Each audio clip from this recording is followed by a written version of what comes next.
धीर धैर्यं श्रवण पठेयतिवरा महावाक्या जनार्दन सच्चिदानन्दत्वं शरणं व्रजेश यादवेन्द्रं दयादाता पुण्डरीक्षा क्षीरसागरशयनं कमलनयनं नमस्तुते नमामि श्रीहरि। धैर्य से जिसको धारण किया जाता है, कर्णपटुओं से जिनका पान किया जाता है, ऐसे सच्चिदानंद भगवान श्री यादवेंद्र सरकार को मैं नित्य ही चिंतन करता हूँ, नमन करता हूँ। जिनको नमन करने से मंगल आदि मंगल तो हो ही जाते हैं, साथ ही में बहुत बड़ा बल मिलता है मनुष्य। वाणी ब्रह्माणी करो वाणी पर नितवास, राम कथा वर्णन करूं पूर्ण कर्मास।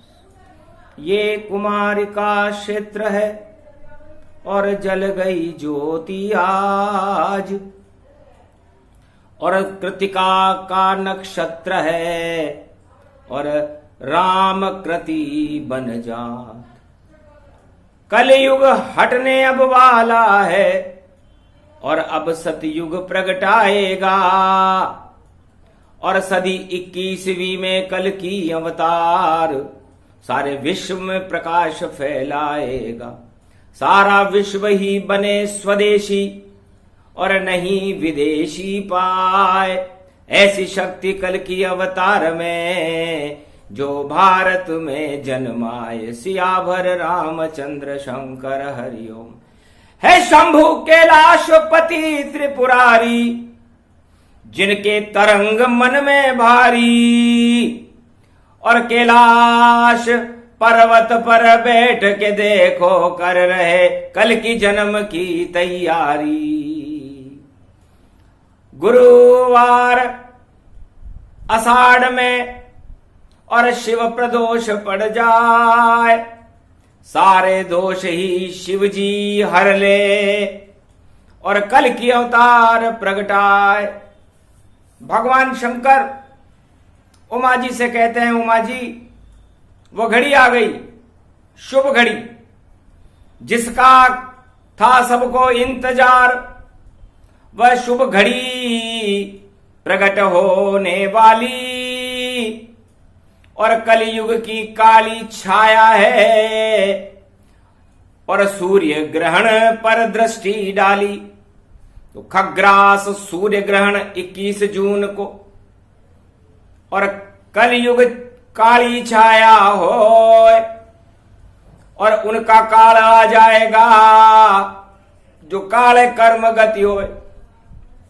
तो काले कर्म करने वालों को तो ये ग्रहण कालिक लगा देगा, और शुभ कर्म करने वालों को ये ग्रहण भगवान से मिला देगा।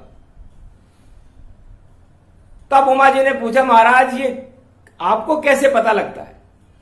कि जिन जानत जिन देत जनाई, और जो जाने मुझ सम हो जाई। नेत्र तीसरा पास में, और मैं चारों युग को देखता रहता हूं। अरबों बार देखा मैंने और आगे भी देखता रहता हूं। भक्तों की सभी गतिविधियों को मैं निरख परखता रहता हूं। जो काले कर्म दानव करते उनको भी दंड में देता हूं। तो ऐसा नेत्र तीसरा मेरा, और जब खुलता एक युग एक बार, तो प्रलय जगत में आ जाता है, मचता हाहाकार। एक युग में एक बार खोलता हूं तीसरा नेत्र, और मेरी आत्मा में तो 24 घंटे हर पल हर क्षण खुला रहता है। और जब भगवान विष्णु आज्ञा देते हैं तब तीसरा नेत्र खुलता है। तीसरे नेत्र के बारे में बड़े बड़े पंडित विद्वान 4 वेद, 6 शास्त्र, 18 पुराण, ज्ञान विज्ञान प्रज्ञान, दानव मानव, शुक्राचार्य, गुरु बृहस्पति, राजा इंद्र, और 33 करोड़ देवता अपना अपना अवलोकन करते हैं कि कैसा होगा तीसरा नेत्र और इसमें क्या क्या होता है, पर जान नहीं पाया आज तलक कोई कि ये नेत्र कैसा होता है। थोड़ा सा ज्ञान इस नेत्र का और कलयुग देव कराऊं, क्योंकि नीचे मेरे चीन है मैं वहां अंधकार प्रगटाऊं। क्योंकि प्रकाश तो भारत में होगा और अंधकार कैलाश के नीचे वाले हिस्से में होगा। यह मैंने तीसरे नेत्र में देख लिया है। साफ सफाई अंधकार की करने कल की अवतार भारत में आया है। इस कारण गीदड़ शेर बने और भभकी रूप दिखाया है, तो भभकी ही रह जाएगी। और चमगादड़ है चीन, उल्टे लटके रहते हैं जहां सिंगीनाद प्रवीण। बोले शंकर का सिंगीनाद बजता है कैलाश के ऊपर। तो तीसरा नेत्र किसे कहते हैं? है उमा। थोड़ा ज्ञान आप भी आज सुनो, क्योंकि आज कृतिका नक्षत्र है। तो ये सृष्टि नारायण की कृति है, गोल है, सारे ब्रह्मांड गोल हैं। अब कोई पूछे ये गोल क्यों है, तो सुनो उमा अब अनुभव मेरा। और क्यों है गोल सूर्य चंद्र और सब ब्रह्मांड का डेरा।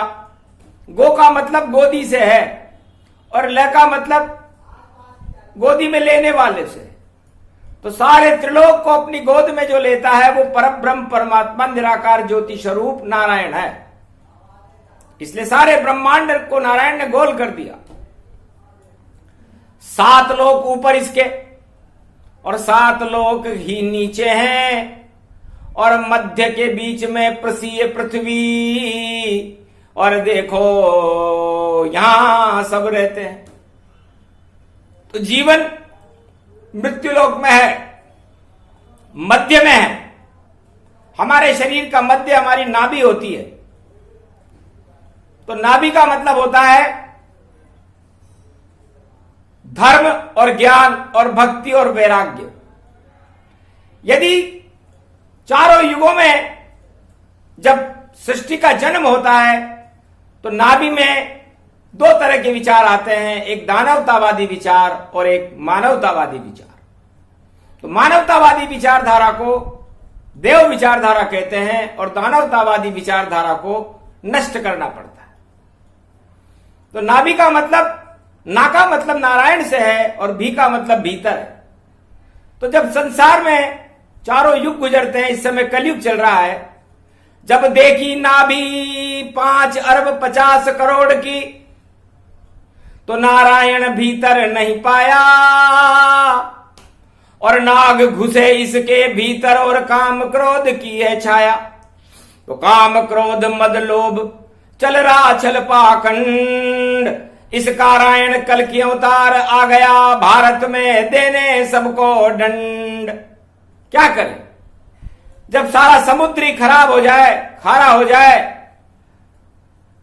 नारायण को अपने भीतर कोई रखना पसंद न करे और काम क्रोध मद लोभ के नागों से चिपटना पसंद करे, तो फिर आपका जीवन रहेगा या मृत्यु रहेगी? आप बताओ उमा। इस प्रश्न का उत्तर आपसे पूछते हैं। उमा मन ही मन शर्माई, महाराज ये कथा नाभि में बसाई। महाराज मैंने तो आपकी कथा मेरी नाभि में बसा ली। मैं तो शिव शक्ति हूं, मुझे क्या मतलब काम क्रोध मद लोभ छल पाखंड, ये कैलाश पे आ ही नहीं सकते। क्योंकि कैलाश अजर अमर अविनाशी है, यहां पर किसी की मृत्यु होती ही नहीं है। क्योंकि यहां ई है, शिव। शिव का मतलब जिसके ऊपर ईश्वर की कृपा हो, और यदि ये ई हटा दो तो शव बन जाता है। तो सारा ईश्वर का प्रकाश ज्ञान है, भक्ति है, धर्म है और वैराग्य है।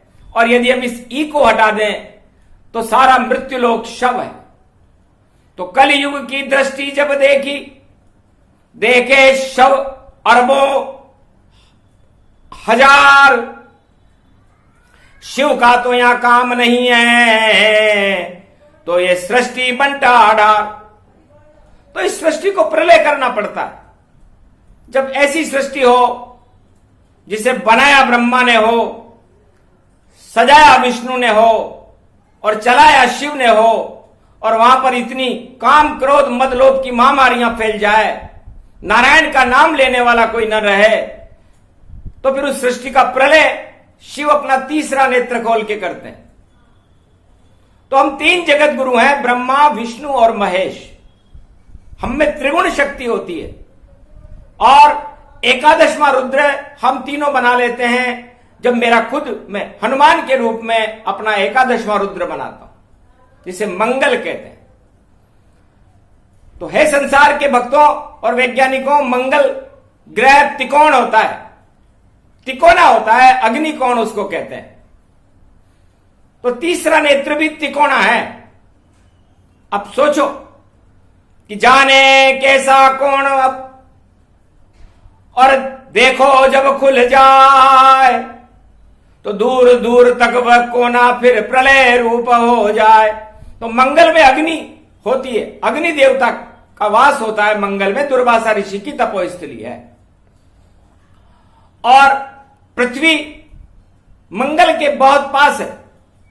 जब जब भी मंगल ग्रह पृथ्वी से गुजरता है तो विश्व युद्ध की छायाएं शुरू हो जाती है। 5 ग्रह वक्री हैं इस सूर्य ग्रहण में, और सारे ग्रह अपनी चाल बदल रहे हैं।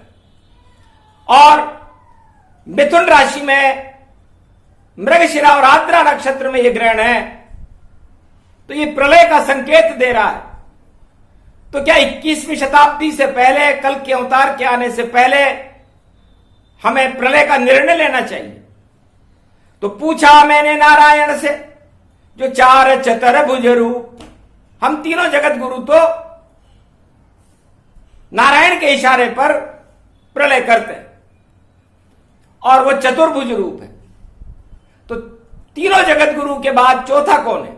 निराकार ज्योति शक्ति है, 4 चतुर्भुज रूप। जब देती वह आज्ञा तो प्रलय बने स्वरूप।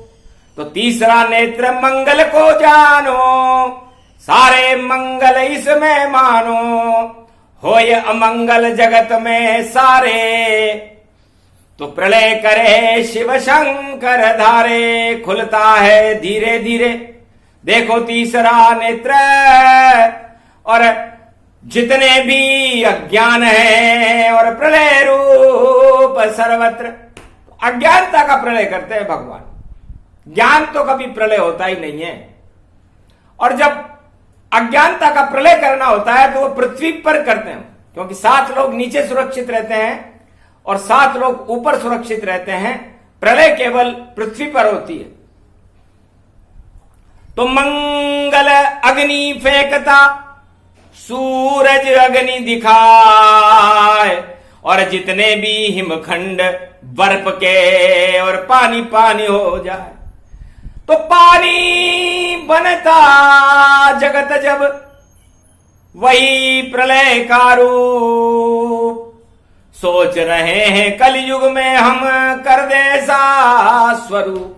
अभी सोच रहे हैं, किया नहीं है, कि क्यों नहीं ऐसी सृष्टि को प्रलय किया जाए जिसमें राम नाम लेने वाला, नारायण का नाम लेने वाला नाभि में कोई हो ही नहीं। एक भी पुरुष नजर नहीं आता पूरे त्रिलोक में। और इस पृथ्वी के ऊपर 5 अरब 50 करोड़ आत्माएं हैं। तो अब क्या किया जाए?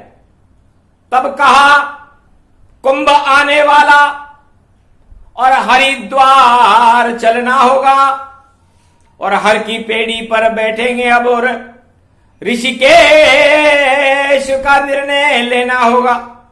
तो सारे ऋषि का संत समागम हरिद्वार में कुंभ, तब जाकर शिव करेंगे निर्णय। कैसे हटे जगत का दंभ, घमंड कैसे हटे? घमंड 99% है सारे संसार में, और सात्विकता 1% है। तो प्रयागराज में तीन गंगाएं जगत गुरु बन मिलती है, और गंगा जमुना सरस्वती और जगत गुरु से मिलती है। एक वृक्ष वट वृक्ष है जो हरा रूप हो जाए, तीन पत्ते उस पर खिले तो प्रलय रूप हो जाए। तो सारे भारत में काशी विश्वनाथ, जहां पर पूरे विश्व को संचारण करते हैं, और संगम तट पर एक वट वृक्ष है जो हरा हो जाता है जब प्रलय होती है, और गंगा जमुना सरस्वती तीनों जगत गुरुओं से मिलती है, और तीनों जगत गुरु उसमें स्नान करते हैं। उसे प्रलय का कुंभ कहते हैं। इसे संत नहीं स्नान करते, इसमें नर नारी और प्रजा स्नान नहीं करती, इसमें तीनों जगत गुरु स्नान करते हैं। और वो तीनों जगत गुरु उस प्रयागराज के वृक्ष जो प्रलय में हरा हो जाता है, उस पे तीन पत्ते निकलते हैं, उन तीन पत्तों पर जाकर बैठ जाते हैं और सारी सृष्टि लय हो जाती।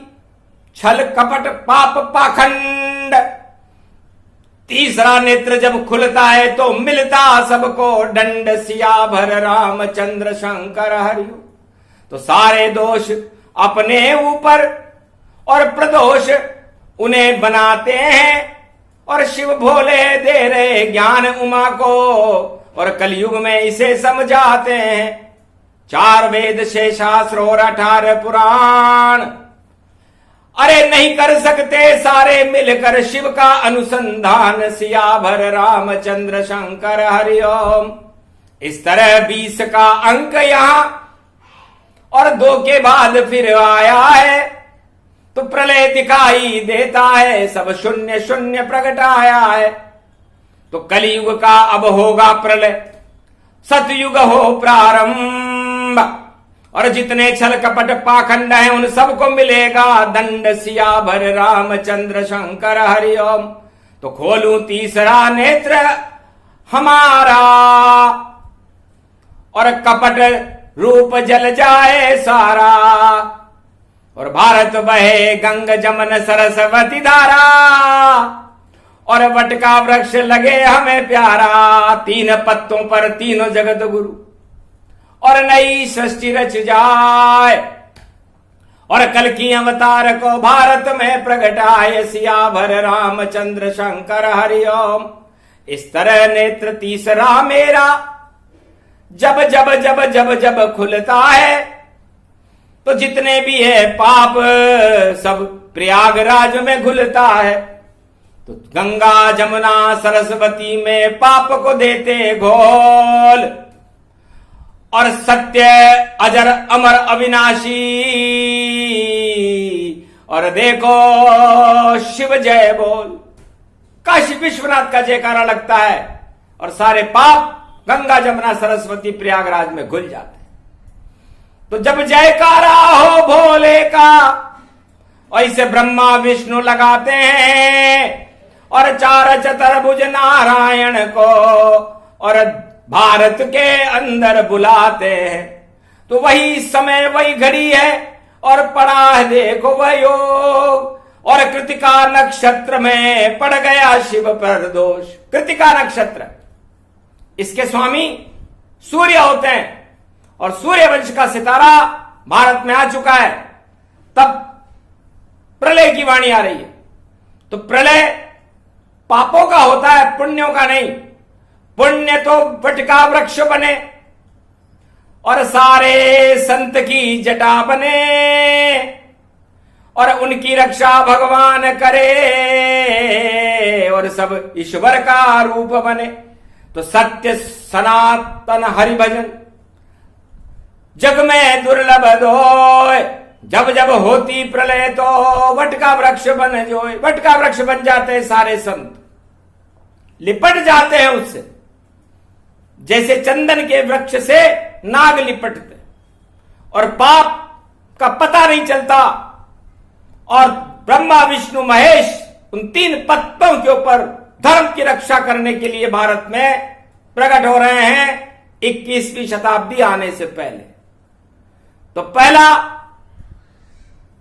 जो अधर्मियों को झटका लगेगा वो काशी विश्वनाथ प्रयागराज से ही लगेगा, क्योंकि प्रयोग राज का बतला दे तो प्रयाग सभी बन जाएगा। जब परमात्मा का योग लगे तो सब अपने आप हो जाएगा। तो योग लगेगा शिव भोले का, और योग लगाने आए, और जब कुंभ पड़े हरिद्वार का तब योग लगेगा भाई। तब परामर्श करेंगे, संतों से परामर्श होगा, ब्रह्मा विष्णु महेश से परामर्श होगा कि भाई कैसा योग लगाएं। तो योग लगाने से नहीं लगता, योग तो अपने आप प्रकट होता है, विधि संयोग कहते हैं उसे विधि प्रकट करती है, कोई मनुष्य नहीं। क्योंकि योग को यदि कोई मनुष्य प्रकट कर दे तो फिर तो वो भगवान बन जाए। इसलिए इस मृत्यु लोक में कोई भगवान नहीं होता, भगवान भी यहां पर मनुष्य में लोक में, मृत्यु लोक में इंसान बनकर आते हैं, और उनका दायरा भी सीमित होता है।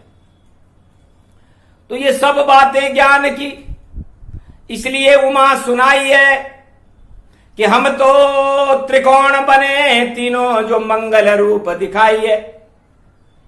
तो हम तीनों जगत गुरु मंगल ग्रह में जाकर के अग्नि का त्रिकोण बन जाते हैं, गोमुख बन जाते हैं। त्रिकोण मतलब गोमुखी, अग्नि कोण, नाहरमुखी हो जाते हैं।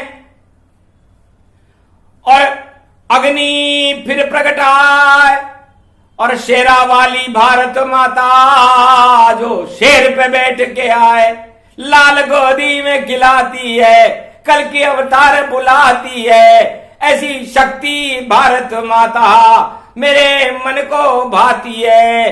तो जितने भी अवतार हों सब भारत में हो, लालों को वो जन्म दे, ऐसी माता होए। आज तक ऐसी माता पूरे त्रिलोक में एक ही है, और वह है भारत माता। इसलिए इसे नमन करो। हे भारतीयों, आप गर्व महसूस करो कि आपने भारत माता की गोद में जन्म लिया है, सपूत हो, जिस पर भगवान की विशेष कृपा होती है, चाहे वो किसी भी जाति और धर्म का हो, तब वो भारत में जन्म लेता है। अहो भाग भारत जन्माई, और भारत मां का लाल कहाई। तो बनो सपूत भारत माता के, छोड़ो नीति कपूत, वरना प्रलय हो जाओगे, बन जाओगे भूत सियावर रामचंद्र शंकर हरिओ। तो भूत भविष्य और वर्तमान का निर्णय रहे सुनाए। भारत भूत कभी नहीं बनता, वह तो भविष्य चमकाए सियावर रामचंद्र शंकर। तो भविष्य को चमकाने भारत में अवतार कल की अब आए हैं।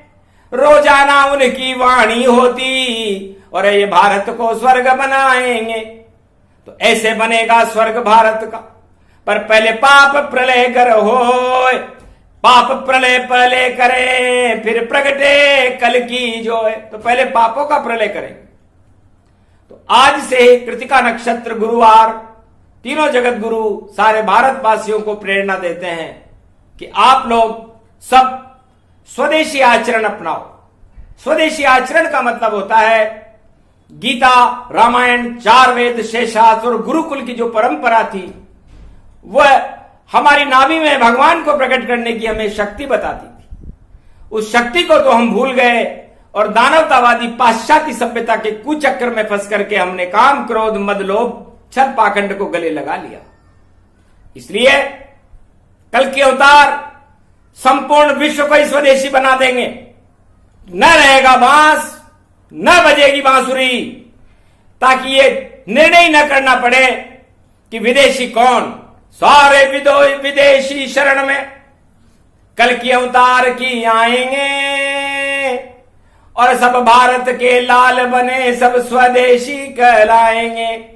तो सारा विश्व ही राम ने दिया स्वदेशी बनाए, और द्वापर युग में कृष्ण ने, और देखो ब्रज स्वदेशी बनाए।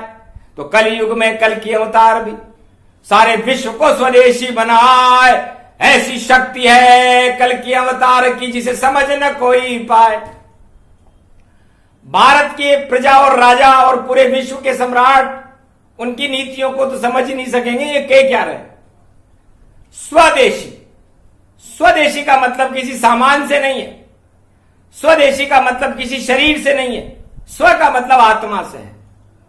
और आत्मा को दिशा गुरु और परमात्मा देते हैं।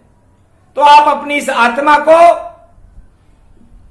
जिस दिशा में ले जाना चाहो तो अच्छे गुरुओं को तलाश करो, गुरुकुल बनाओ और भगवान को बुलाओ उस गुरुकुल में, और भगवान उस दिशा पर चलकर भगवान से मिलो, तब स्वदेशी हो। सामान और कपड़ों में और मेकअप में क्या रखा है? ये तो सब भूल भुलैया है भैया, इसको तो हमने नहीं देखा है। हम तो स्वदेशी उसको कहें जो पूरा विश्व समान, सर्वे भवन्तु सुखिना, सर्वे सन्तु निरामया, सर्वे भद्राणि पश्यन्तु, मा काचित् दुःखभाग् भवेत्। ओम शांति शांति शांति। सारे विश्व स्वदेशी बने, भगवान के चरणों में भक्ति करे, अज्ञानता को नष्ट करे और ज्ञान के संदेश को पूरे त्रिलोक और सारे ब्रह्मांडों में फैलाए, उसे स्वदेशी कहते हैं। और भारत को स्वदेशी बनाने के लिए कल की भगवान का भारत में अवतरण हो रहा है। ये भविष्यवाणी शिव प्रदोष कृतिका नक्षत्र आषाढ़ मास में भगवान शंकर कैलाश मानसरोवर पर करते हैं। अब इस स्वदेशी बनाने में जो महाभारत होगा उसे तो करना पड़ेगा। हिरण्यकश्यप का महाभारत हमने उसके मकान में ही कर दिया, रावण का महाभारत हमने उसके लंका में ही कर दिया, और कौरवों का महाभारत हमने हस्तिनापुर में कर दिया था। और अब कलयुग का महाभारत हम पड़ोसी देशों के साथ सारे विश्व में करके दिखा देंगे तो भगवान है, नहीं तो हम भारत नहीं। तो भारत बड़ी शक्ति है और ये कैलाश का रूप, जहां कोई उदासी नहीं रहती वहां रहता ब्रह्म स्वरूप। तो शिव शक्ति, वहां शव नहीं रहते कैलाश के ऊपर। और जो कैलाश पर जो देश शव बनाने की कोशिश करेगा भारत के लालों को, उस देश को ही शव बना देंगे भगवान शंकर। तीसरे नेत्र की सबसे पहले दृष्टि उन देशों पर जाएगी जो भारत के लालों को धोखे से और शव का रूप दिखाएगी। तो शव वह तो नहीं बनेंगे, वह तो भारत के हैं लाल। काल उनका नहीं आएगा, अब काल तुम्हारा आए। इसलिए काल उन लोगों का आएगा जो भारत के लालों को शव बनाने की षड्यंत्र योजनाएं बना रहे हैं।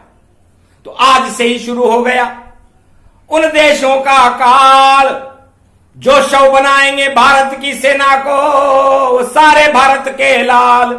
दिया वरदान शंभु ने भारी और शिव शक्ति भारत की सेना सारी। भारत की सारी सेना ही शिव शक्ति है। और शिव शक्ति को चुनौती यदि कोई इन मीन चीन दे तो पसीने आ जाएंगे उनके।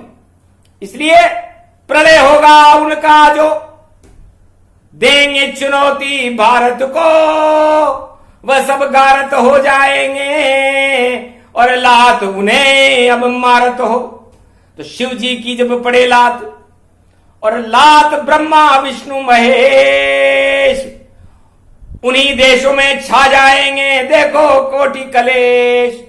शिव प्रदोष की वाणी है जो प्रथा कभी नहीं जाती है। जब संकट होता भारत पर तो ऐसी शक्ति प्रगटाती है। ओम नमः शिवाय, हर हर महादेवाय, पशुपति नाथाय, नीलकंठाय, काशीपति विश्व विशंभरम। ओम महाकालेश्वराय, विघ्न विनाशो, दया दृष्टि ततो दात्रो, प्रत्यमुक्तम जीवन मुक्त।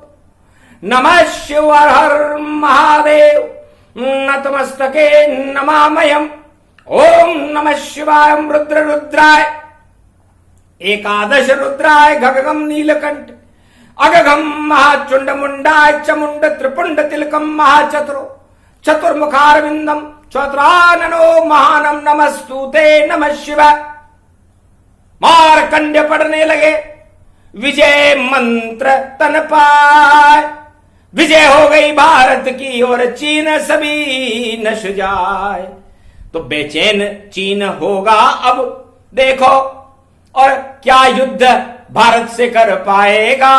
अगर प्रकृति प्रकोप हो गए वहां तो मरा मरा चिल्लाएगा।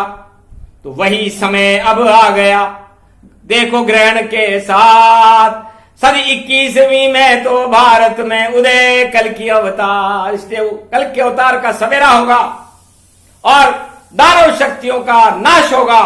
धर्म की जय हो, अधर्म का नाश हो, भगवान भोले का प्रकाश हो, कल की अवतार का हमें विश्वास हो। तिरंगा भारत का पूरे विश्व में लहराए और पूरा विश्व स्वदेशी बन जाए, इसी संकल्प के साथ में। और वाणी करे विराम, जोर जोर से शिव जी बोले राम सिया जय राम सिया जय राम सिया जय राम। ये प्रसंग जो भी सुने और सूक्ष्म तीसरा नेत्र और बहुत लंबा रहस्य है, जो समझाएं जब वक्त होगा इसका पूरा अनुसंधान समझाएंगे। अभी तो इतना ही काफी है। जय श्री राम।